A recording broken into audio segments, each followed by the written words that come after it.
Okey, jumpa masuk Madiha. Sila duduk. Terima kasih. Okey, sama-sama. Madiha dari mana? Saya baru lepas balik kerja. Baru balik kerja. Madiha datang sini dengan apa? Dengan motor saya tadi. Dengan motor.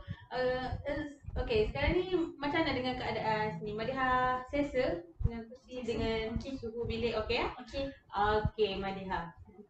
Okey, sebelum saya teruskan sesi ni, saya ingin tanyalah apa panggilan yang perlu saya panggil untuk Madiha supaya keadaan selesa. Saya lebih selesa disapa sebagai D. Okey, jadi saya panggil D lah. Okey, D, saya kenalkan diri saya. Saya Nur Atira Syahira Batizali. D boleh panggil saya Ira je. Okey, Ira merupakan kaunselor pelatih lah di Unimas, Universiti Malaysia Sarawak, pada ijazah tahun 1, okey? Okey, Madi. Semestinya Madiha ada isu ataupun ada benda yang Madiha nak kongsi dengan saya kan? So boleh saya tahu sebelum ni Madiha pernah hadir dengan mana-mana sesi kaunseling atau macam mana? Pernah juga masa sekolah menengah lah. Tu pun untuk menaikkan sedikit motivasi saya. Nanti untuk personal lah. Betul lah. Okey, sekiranya Madiha pernah join lah kan mana sesi, apa yang Madiha faham dengan sesi kaunseling itu? Sesi kaunseling ni apa yang saya faham adalah satu perjumpaan untuk saya bercerita dan bukanlah meminta pandangan, tapi untuk merefleksikan diri saya supaya saya menjadi seorang yang lebih baik. Ya, betul. Nampaklah betul lah pandangan Madiha supaya kaunseling akan bantu untuk lebih fikir dengan lebih baik kan untuk satu masalah tu. Okey, saya juga nak tambah lah sedikit iaitu sesi kaunseling ni merupakan dua individu iaitu seorang klien, D lah sebagai klien dan saya sebagai kaunselor. Dan peranan D adalah percayakan saya, dikongsi je apa-apa cerita yang D nak kongsi, okay? Dan saya pula akan bantu D lah untuk membuka minda D tu. Tapi saya tidak akan bagi nasihat apa-apa kepada Madiha ya. Saya akan hormatlah apa tanggapan apa daripada Madiha. Okey, dan just percayakan saya sebab saya akan peganglah dengan etika kerahsiaan di mana apa yang dicerita kepada saya akan habiskan sini. Tiada disebar lah mana-mana luar ya. Okey. Dan itu kita mulalah sesi kita pada hari ini. Tapi sebelum tu saya nak ditandatangan dululah perjanjian yang kita dah isi borang tadi ya. Boleh? Okey. Okey, diisi juga nama oh.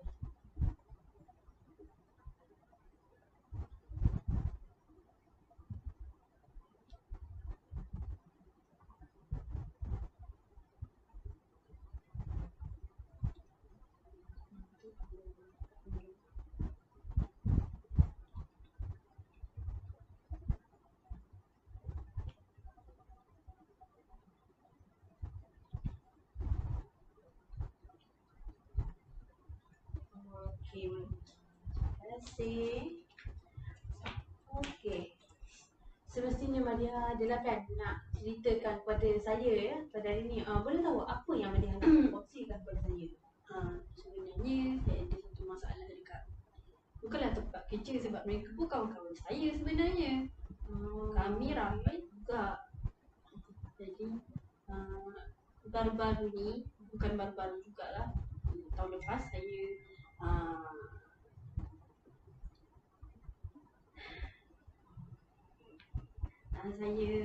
putus tunang dengan seorang ni. Jadi hubungan kami terputus pun bukanlah sebab kami mungkin dah tak dijodohkan. Kita tak minta benda-benda macam tu berlaku. Jadi saya dah tak nak kenang pun benda tu. Saya dah over it sebenarnya. Tapi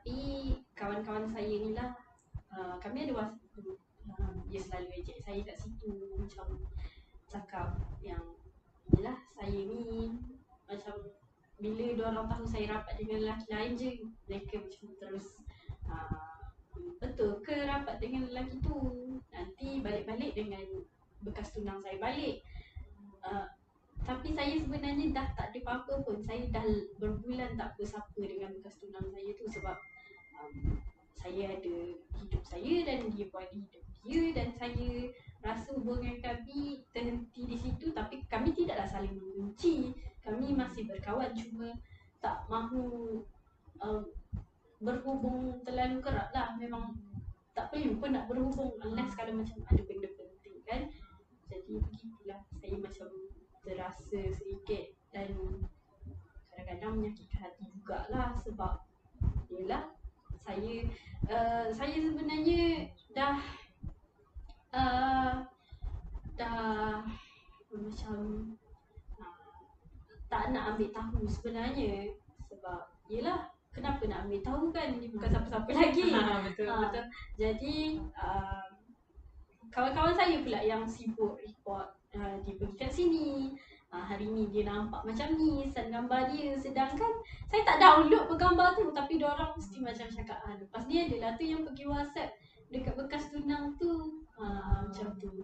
Jadi yelah siapa je tak terasa kan, kita pun baru lagi putus tunang, macam tu. Kita pun tak minta benda tu terjadi, jadi macam tu lah. Jadi nampaknya berat jugalah ya, perasaan Madiha. Okey, jadi apa yang saya faham lah dengan cerita Madiha telah putus tunang dan hal ni dibangkitkan semula oleh kawan-kawan persekitaran Madiha, dan boleh dikatakan mereka ni tidak mempercayai Madiha dengan hubungan dengan orang lain. Dia tidak percaya Madiha boleh cakap move on lah, boleh beralih daripada bekas tunang. Ya, macam tu. Okey. So, daripada perkara tu berlaku, apa perasaan Madiha apabila situasi tu berlaku? Saya marah lah yang pasti sebab yelah saya tak nak kenang benda tu. Like I'm over it. Can you guys over it? Faham tak? Macam kita dah, yelah kita yang hadapi benda tu berat dan kita dah beralih dah benda tu, tapi orang lain je yang tak beralih daripada benda tu dan nak erek tu nak tarik kita supaya ingat benda tu sekali, sedangkan kita dah tak nak ingat pun benda tu. Jadi saya sedikit marah lah dan terasa lah sebab mereka rapatlah dengan saya dan sepatutnya faham lah apa yang saya rasa kan, sebab mostly bila dia orang ada masalah tu dia orang akan cari saya untuk cakap apa-apa. Jadi saya pun tak adalah nak judge kena apa, cuma bila tiba giliran saya, kenapa saya diperlakukan sebegini, seolah-olah saya ni dah tak boleh nak bersama lelaki lain dan tak boleh nak ada hubungan lagi kerana terikat dengan mereka, dan tanggapan mereka yang saya memang akan bersama dengan bekas tunang saya je, sedangkan kami langsung tak berhubung lama dah. Saya pun tak tahu dia tengah buat apa, dia pun tak tahu saya buat apa sebenarnya. Jadi Madiha hilanglah sokongan daripada kawan-kawan yang di sekitar tu. Dan mereka membawa Madiha kepada peristiwa yang lapar sentiasa membawa tu. Kira-kira yang mereka tidak akan ada perubahan lah kan. Betul. Jadi apa boleh saya tahu apa yang Madiha rasa Madiha nak daripada diorang ni? Tolonglah macam tu. Apa yang Madiha nak? Saya cuma nak diorang faham yang benda tu dah berlaku dan saya pun dah tak nak ingat benda tu, dan mereka patutnya berhenti cakap pasal benda tu dan fahamlah saya yang bila saya bersama lelaki lain tu bukanlah niat saya untuk tiba-tiba nak tunang balik supaya saya boleh hilang ketunang saya tu, bukan. Saya suka berkawan dan saya akan berkawan dengan siapa-siapa pun saya mahu sebab itu hak saya dan semua orang pun ada hak tu. Mereka patutnya fahamlah sebab kita pun bukan kecil lagi, dah bekerja semua, sepatutnya matang lah dalam hal ni. Dan saya tak naklah saya pula yang menjadi seorang yang tidak matang juga dengan bergaduh dengan mereka. Jadi saya rasa isu ni tak patut dipanjangkan pun sebenarnya, cuma yelah bila tidak ditegur benda tu akan berlarutan sampai bila-bila dan buat saya rasa berat hati dan saya it drain myself. Buat saya rasa macam tak bertenaga dan saya rasa macam tak bermotivasi untuk hidup. Bukanlah macam tu lah, lebih kurang. Jadi apa yang mereka lakukan tersebut macam mereka tiada kepercayaan kepada Madiha macam tu kan. Jadi mereka dapat sokongan lah. Okey, jadi sekiranya hal itu berlaku, apa yang Madiha lakukan? Ada tak apa-apa perkara yang Madiha lakukan semasa situasi dia tersebut berlaku? Biasanya saya hanya bagi hint lah. Contohnya mereka hantar gambar bekas tunang saya tengah makan, cakap report lah. Tapi saya lepas tu ejek-ejek saya, macam cakap adalah tu nanti kau pergi WhatsApp tengah buat apa tu, makan kat mana. Saya akan reply benda tu dengan haha sahaja supaya mereka tahu yang saya ni terasa atau tengah marah, tapi mereka nampaknya tidak boleh ambil hint tu dan mereka tetap mengejek-ejek saya. Jadi lepas tu saya akan biasanya lah saya akan menulis saja sebab bagi saya menulis tu adalah one of my coping mechanism, which is saya akan menulis bila saya rasa marah, bila saya rasa tak puas hati supaya saya dapat tenangkan diri saya. Supaya saya dapat lepaskan segala-galanya. Walaupun tak lepaskan orang tu tapi cukuplah saya lepas supaya melepaskan diri saya saja. Jadi nampaknya dekat sini Madiha tidak pernah orang cakap straight to the point lah, luahkan berkata-kata terus je. Madiha pilih untuk pendam pada diri Madiha dan Madiha alihkan tindakan tersebut kepada menulis, meluahkan perasaan Madiha semasa menulis macam tu. Okey, apa yang menyebabkan Madiha tidak meluahkan perasaan Madiha, berkata terus terang terus pada apa yang membuatkan adakah ada benda yang menghalang Madiha untuk saya sebenarnya rapat dengan mereka, jadi saya rasa macam hal-hal sebegini tak perlulah menjadi sebab untuk kita bermusuh kan, sebab kita dah dewasa sebenarnya. Tapi mereka tidak faham juga. Tapi saya, yelah sebab itulah sebenarnya saya menahan diri saya dan saya rasa takut untuk hilang friendship ni. Tapi sebenarnya at the same time saya terseksa dengan apa yang mereka buat saya rasa. Macam tu lah. Boleh, kalau tu boleh saya tahu Madiha ada tak keberanian dalam diri Madiha? Madiha rasa Madiha ni seorang yang berani tak untuk berkata-kata terus terang macam tu? Ada tak Madiha? Saya selalu berfikir untuk kumpul kekuatan saya dan go straight up. Tapi yelah saya pun manusia juga. Kadang-kadang saya cuma macam biar je lah saya tulis, biar saya lepas je daripada hal ni. Tapi pada masa depan akan berlaku lagi benda ni dan saya pun perlu buat benda sama sampai saya rasa macam bila benda ni nak habis sebenarnya. Macam tu. Jadi saya pernah lah juga rasa nak hantar apa yang saya tulis tu dekat mereka. Tapi mungkin nantilah. Saya belum bersedia. Boleh saya tahu apa perasaan dan keadaan Madiha semasa Madiha luahkan perasaan Madiha dengan menulis tu? Apa perasaan? Mestilah saya marah ketika saya menulis tu. Tapi saya tak adalah berkata-kata buruk ke apa. Cumanya saya akan meluahkan isi hati saya. Betapa marahnya saya dan betapa terasa tersinggungnya saya dengan tindakan mereka yang mereka buat sebegitu terhadap saya. Sedangkan kami dah lama berkawan, jadi sepatutnya mereka fahamlah apa yang saya rasa. Saya tak minta perkara buruk ni berlaku pada saya, malah apatah lagi untuk semua orang kan. Jadi begitulah. Okey, tanggapan Madiha, tindakan yang Madiha telah lakukan tu adakah dia memberi kesan lah kepada Madiha? Adakah keberkesanan tindakan tersebut membuatkan Madiha puas hati ataupun masih belum capai tahap puasan hati Madiha dengan Masih lakukan? belum lah yang pasti. Masih sebab belum. benda ni masih lagi berlarutan sebenarnya. Ada je masa-masa mereka bila kita tengah borak macam ni pun ada je mereka mengejek-ngejek.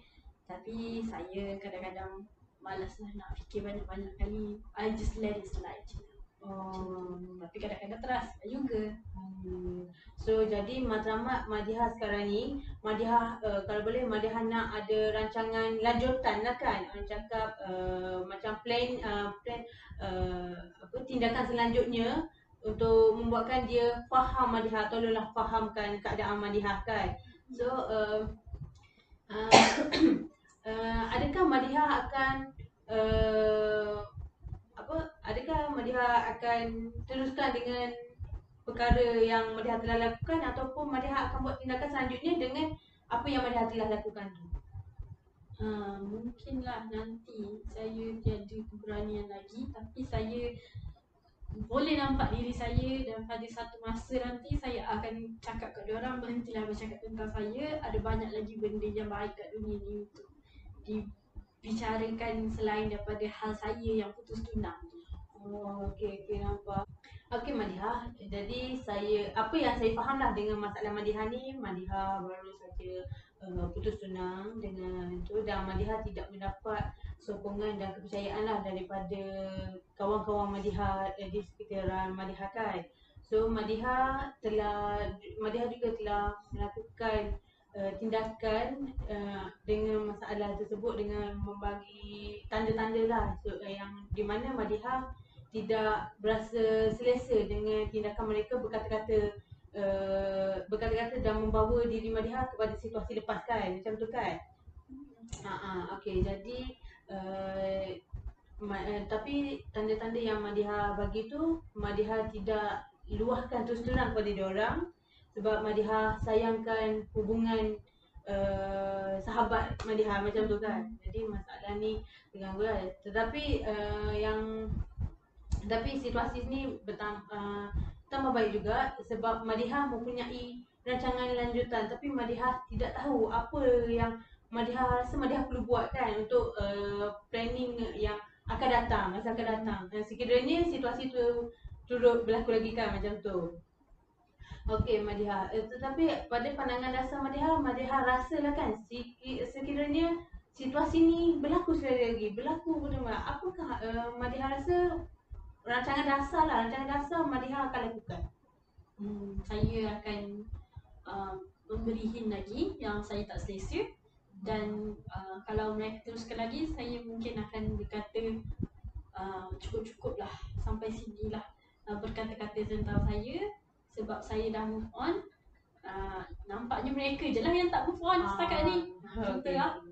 Okey, jadi bolehlah pada cadangan saya dan saya minta persetujuan lah dengan Madihah. Apa kata kita membuatkan sesi seterusnya, sesi lanjutan untuk kita detailkan lagi mengenai cadangan masa hadapan Madihah. Boleh? Kita buat untuk berbincang dengan lebih detail lah apa yang tindakan Madihah perlu lakukan lah untuk masa hadapan, untuk planning this problem. Okay. Kalau macam tu kita bolehlah setkan tarikh ataupun dengan masa dulu dengan situasi Madihah nak buat sesi ni pada minggu depan ataupun bila. Minggu depan pun boleh juga, lagi cepat lagi bagus kan. Saya pun dah rasa macam benda ni tak sepatutnya berlarutan sampai saya perlu ke sini untuk melepaskan rasa yang saya tak mahu dah menanggung rasa ni. Okey. Jadi kita akan berjumpa dengan masa yang lebih terdekat lah ya.